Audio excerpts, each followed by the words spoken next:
இன்னைக்கு வேர்க்கடலை சட்னி எப்படி செய்யலாம்னு பார்க்கலாம் வாங்க. தேவைப்பட்ட பொருளெல்லாம் பார்த்துக்கலாம். அரை கப்பு வேர்க்கடலை எடுத்துருக்குறேன். சின்னதாக ஒரு மூடி தேங்காய் துருவி வச்சுருக்குது. அரை ஸ்பூனு ஜீரகம், ஒரு ஸ்பூன் கொத்தமல்லி, சின்னதாக 5 பல்லு பூண்டு, 5 வரமிளகாய், காரம் தேவைப்பட்டால் அதிகமாக சேர்த்துக்கலாம், கொஞ்சம் கருவேப்பிலை,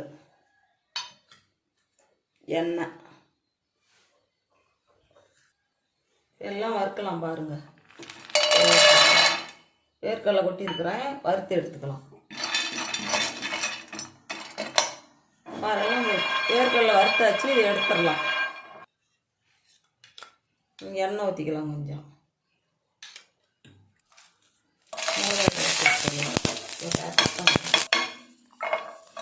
பூண்டு அதில் போட்டு சும்மா 2 வாரம் வதக்கிக்கலாம். கொத்தமல்லி போட்டுக்கலாம்.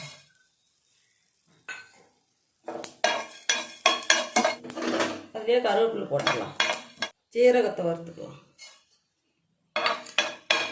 தேங்காய் போட்டு 2 வதக்கி எடுத்துடலாம். துருவண தேங்காயை கொஞ்சம் லேசாக கொஞ்சம் எண்ணெய் விட்டு வதக்கிங்க.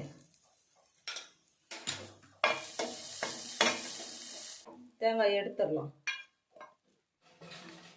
ஒரு வறுத்ததெல்லாம் கொட்டி கலந்தாச்சு. இப்போ நான் மிக்சி கப்பில் போட்டு அரைச்சிக்கலாம். உப்பு சேர்த்து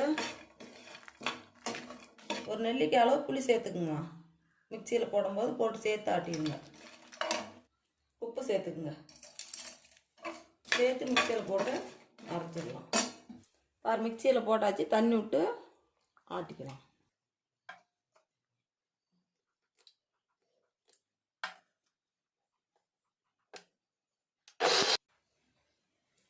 தாளித்து எடுத்து கொட்டிக்கலாம்.